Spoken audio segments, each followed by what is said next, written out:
Reporting is ordered, sir. You awake? Sorta. You forget your coffee? For once, I don't need it. I gotta talk to you about something. Okay.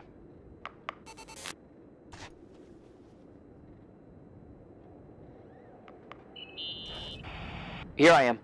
You didn't tell me you knew Leonard. I thought we'd been through that. Let me finish. I spent the night going through his stuff, and I want to know what you think. About what? You obviously know more about this place than I do. About what went on here, since I left at least. What do you mean, you went through his stuff? What are you looking for? Someone calls me and says Rachel is alive. Then a lipstick appears out of nowhere.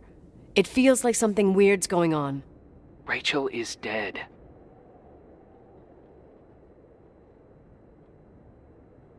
I really don't know what to think. It's just that... Look, the storm is dying down. You'll be able to leave soon and go back to your life.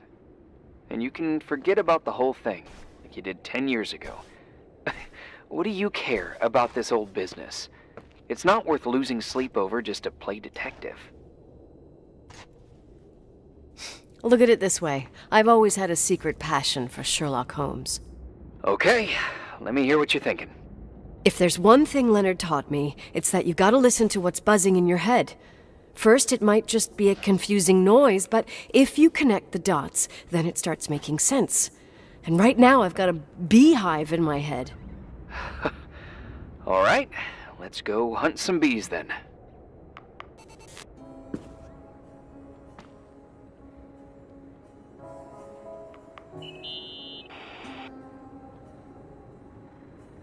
In this article from a couple years back, there's a statement by some girl who affirms she saw Rachel in a hallway at the Timberline. Who's this girl?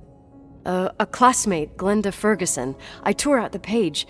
I think the magazine was MT Woman. Nicole, that's a gossip magazine. They would sell their mother, even their cousins and nephews, just for a bunch of new readers. I know, it's not a very reliable source. Rachel fell 90 feet into a void. She can't be alive. I thought I was the skeptical one here.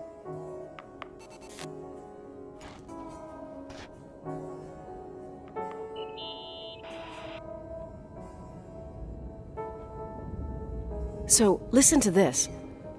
Graphologists doubt the authenticity of the suicide note left by the girl. Who said that? An investigative journalist. The article came out a year after her death. You think it's a setup? Perhaps.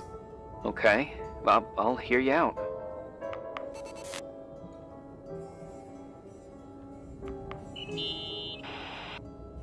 I found a copy of the local paper, dated December 29th, 1981, the day that the body was discovered. According to the forensics report, Rachel had been dead for days. She was 9 weeks pregnant. Yeah, that was the official version.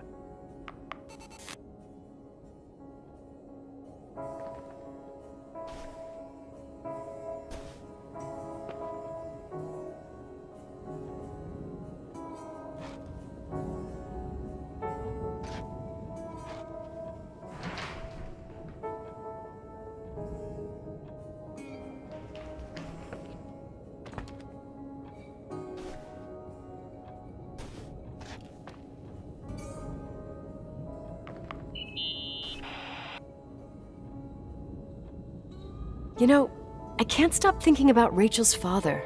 Reverend Foster. He was a very strict man. Harsh, even for pastor standards.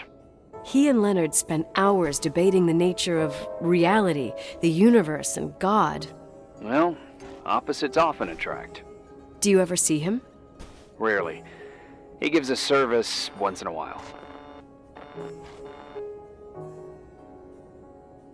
Priests always made me nervous. Them and their invisible boss. His daughter's death destroyed his ego. His faith made him even more cynical and lonely than he already was. I can remember him demanding total perfection from Rachel. That was insane. You don't think he could have harmed his daughter. Hey, no. But even Reverend Foster is a player we shouldn't underestimate in this story. Just saying. Right.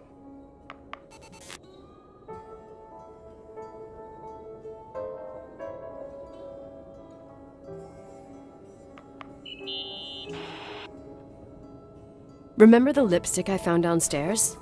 Yep, you made a big deal about it. It doesn't smell. Should it? After they've been open for a while, lipsticks smell really bad. Maybe there's been other women. I mean... From what I gather, Leonard was a sort of recluse. And don't forget, the lipstick is really old. Could the cold have preserved it? Possibly.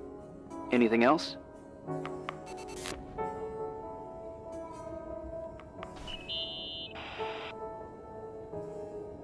Hey, I found a book in Leonard's things. It's a collection of poetry, but it's got notes written in it. Did your father write them? What do they say? Dates, notes, thoughts. Listen to this. Today I saw Rachel. Or Rachel is sad. Or Rachel says she feels alone. He kept a diary about her. But the book was printed 8 years after Rachel's death. Do you mean it's like he was talking with Rachel after she died? As if he saw her. Well, I mean, there must be an explanation. Of course, there's an explanation for everything, and we've got to find it. Okay, I'd say that's enough. Yeah, that's enough for tonight. Today, or what the hell time is it? You think there's a lot to dig up in this old story?